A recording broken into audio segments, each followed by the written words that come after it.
నమస్కారం అండి. శ్రీ సహస్రలింగేశ్వర స్వామి దివ్యక్షేత్రంలో ఉన్నటువంటి 150 మంది అనాథులకు అభాగ్యులకు ఈరోజు అన్నదాన కార్యక్రమం నిర్వహించువారు పల్లె సుదర్శన్ గౌడ్ గారి వర్ధంతి సందర్భంగా వారి యొక్క కుటుంబ సభ్యులు సుజాత గారు, నర్సింగరావు గారు, సత్యశివకుమార్ గౌడ్ గారు, హరిబాబు గౌడ్ గారు, స్వప్న గౌడ్ గారు, విహాన్ గౌడ్ గారు, కౌశల్ గారు ఇక్కడ ఉన్నటువంటి అనాథులకు అభాగ్యులకు విశేష అన్నదాన కార్యక్రమం నిర్వహిస్తున్నారు.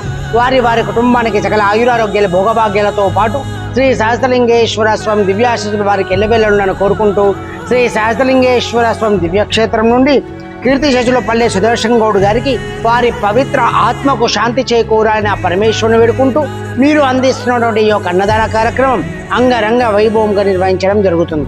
ఇంకెవరైనా ఈ యొక్క ఆశ్రమంలో అన్నదాన కార్యక్రమాలు కానీ సేవా కార్యక్రమాలు కానీ నిర్వహించాలనుకుంటే ఆశ్రమాన్ని సంప్రదించవలసిందిగా కోరుచున్నాం. అన్నదాత సుఖీ భవ, అన్నదాత సుఖీ భవ, అన్నదాత సుఖీ భవ. ధన్యవాదాలు.